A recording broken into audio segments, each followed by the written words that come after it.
बहुत समय पहले की बात है।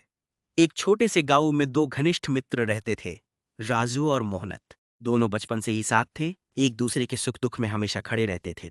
गांव में सभी उनकी दोस्ती की मिसाल देते थे।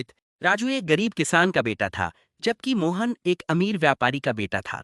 दोनों की आर्थिक स्थिति अलग होने के बावजूद उनकी दोस्ती पर इसका कोई प्रभाव नहीं पड़ा। एक दिन गांव में एक व्यापारी आया, जिसने घोषणा की कि वो दूर शहर में व्यापार बढ़ाने जा रहा है और उसे दो भरोसेमंद युवक चाहिए जो उसके साथ काम करें। ये सुनकर राजू और मोहन दोनों ने सोचा कि ये उनके जीवन का सुनहरा मौका है। अगले दिन दोनों ने अपने परिवारों से विदाई ली और व्यापारी के साथ यात्रा पर निकल पड़े। उनका सफर घने जंगलों से होकर गुजरता था। रास्ते में अचानक कुछ डाकुओं ने उन पर हमला कर दिया। डाकुओं को देखकर मोहन डर गया और अपनी जान बचाने के लिए पास के एक बड़े पेड़ पर चढ़ गया। उसने बिना सोचे समझे राजू को अकेला छोड़ दिया।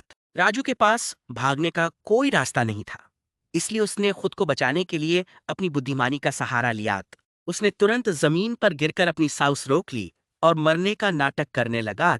डाकू उसके पास आए और सोचा कि वो मर चुका है। उन्होंने उसे छोड़ दिया और वहां उसे चले गए। जब मोहन ने देखा कि अब कोई खतरा नहीं है, तो वो पेड़ से नीचे उतर आया।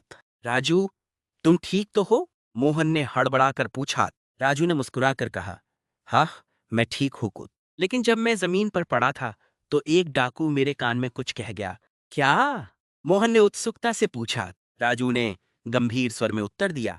उसने कहा कि सच्चे दोस्त वही होते हैं जो मुसीबत में साथ खड़े रहते हैं, भागते नहीं। सीख मोहन को अपनी गलती का एहसास हुआ और उसने राजू से माफी मांगी।